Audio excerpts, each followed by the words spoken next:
talk about women differently.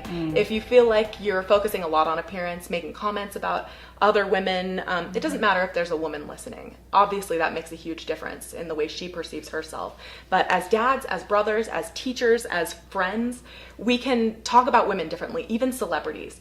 When we say negative things about celebrities or about that strange girl walking down the street, then the girls and women who are listening, they hear that and they internalize it and they compare themselves over and over again. It's what we've been taught to do, is to compare ourselves.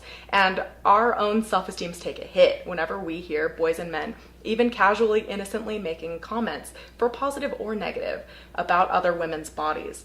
And when we can get the focus away from that, that gives us a lot of power to change the conversation, to change the way we think about and the way we talk about the women in our lives, and also just the women that we see.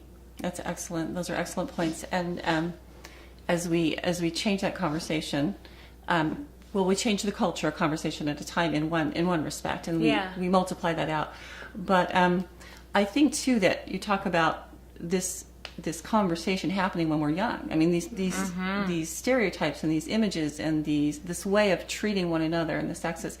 And so what about these young children? I mean, young children, obviously they're not looking at Vogue magazine necessarily, but they're picking up on their parents' feelings about themselves and their bodies. And how would you say, what can parents do to better cultivate a better conversation with their children?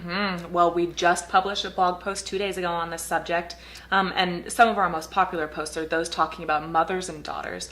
Mothers have the biggest responsibility to their daughters and how they view their own bodies. They do this a few ways.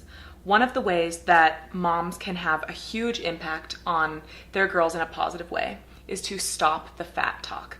And that fat talk includes all other negative body and beauty talk in any way, about themselves and about other women, like Lindsay said, about how we speak about celebrities, how we speak about how that woman's dressing or whatever it is. But one of the best ways is to stop saying negative things out loud ever. And that also about your body, about anything. That includes things like when you're sitting at the table and somebody offers you a piece of cake, if you say, "Oh, I better not, I'm working on my waistline."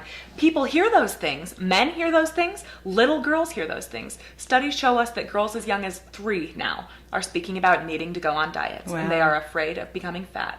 They will not play with dolls that are bigger or fatter than skinnier dolls when they have the choice. And that's happening as young as 3 years old. Children's toys and children's media actually has a large role to play in how girls view their own bodies and how boys view girls. We know this. Moms can actually really influence their children, and especially their daughters, by being really careful of the things that they view and the things that they consume. That means turning over magazines in the checkout stand that are at eye level with your children and what they see. But that also means really monitoring the things that they watch. Things that we might think are safe and harmless, it's for kids. Sometimes it's just not. It is selling ideals.